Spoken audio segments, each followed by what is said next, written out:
bienvenue à toi. Je suis contente de te retrouver. Je vais te proposer de t'installer confortablement et de prendre tes doudous pour venir écouter cette histoire que j'ai sélectionnée, qui est l'histoire de Hug le lapin. Hug le lapin, tu vois, c'est un petit Indien et il va nous raconter son histoire. Donc, installe-toi bien, je t'attends et découvrons cette histoire ensemble. Hug le lapin.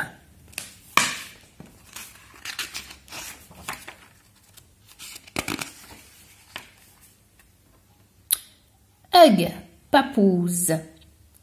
Hug, regarde bien, grand Sachem.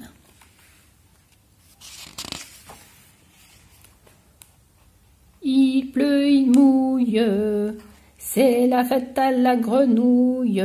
Hop, hop, hop, hop, hop, hop, hop.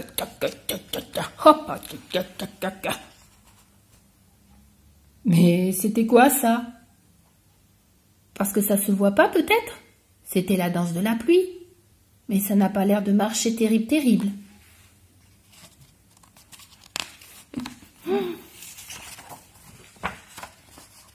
Évidemment que ça ne marche pas.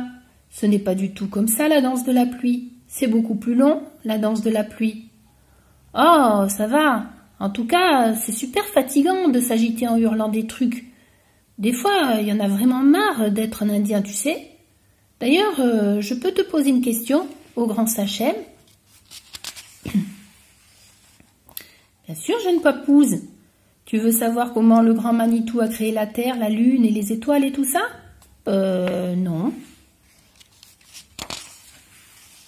Ben alors, tu te demandes sûrement comment Nana Bozo, le grand lapin fou, a fait pousser les plantes pour que les humains puissent se nourrir? Non plus.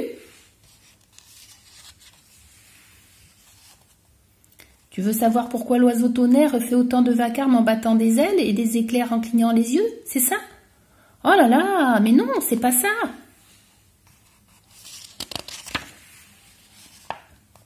Tu veux savoir comment on fait les bébés? Oh, gna gna gna gna gna, c'est malin. Non, j'aimerais juste que tu m'expliques le mystère des noms indiens. Que veux-tu dire par le mystère des noms indiens? Bah, comment on choisit les noms, tu vois? Par exemple, pourquoi ma sœur s'appelle Petit Disque se reflétant dans le lac scintillant et pas Michel ou Chantal, tu vois? Ah oui, je vois. Eh bien, comme tu sais, le peuple indien est très observateur de la nature. Une nuit que le ciel était dégagé, ta maman a vu la lune se refléter dans le lac où bondissent les saumons sauvages. Elle a trouvé cela charmant et c'est pourquoi elle a nommé ta sœur ainsi. Ah oui, je comprends. Et mon grand frère, grand cerf Brahman au bois joli? Eh bien, comme tu sais, le peuple indien est très observateur de la nature. Un soir de printemps, ton papa aperçut un grand cerf appelant sa femelle à l'orée de la forêt. Il a trouvé cela très puissant, c'est pourquoi il a nommé ton frère ainsi. Et toi, grand Sachem, pourquoi t'appelle-t-on grand aigle planant dans le ciel? Eh bien, comme tu sais, le peuple indien est très observateur de la nature. Le jour de ma naissance, le grand esprit est apparu dans le ciel au-dessus de la tribu sous la forme d'un aigle majestueux. Mes parents ont été très impressionnés, c'est pourquoi ils m'ont nommé ainsi. Oh, d'accord. Et mon cousin Tchoutchou alors? Pourquoi il s'appelle comme ça? Ah, eh bien, comme tu sais, le peuple indien est très observateur de la nature. Mais là, c'est spécial.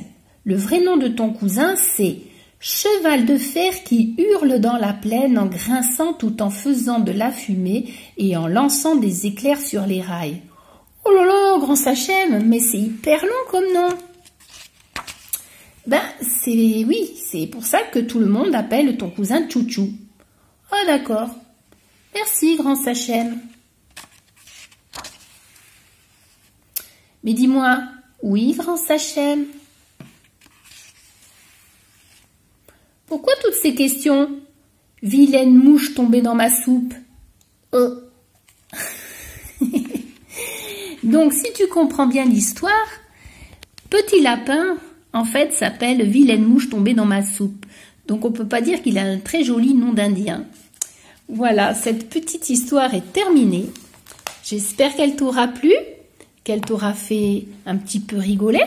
En tout cas, c'était le but, c'était une petite histoire pour se détendre. Je te fais plein de gros bisous et je te dis à bientôt pour d'autres histoires.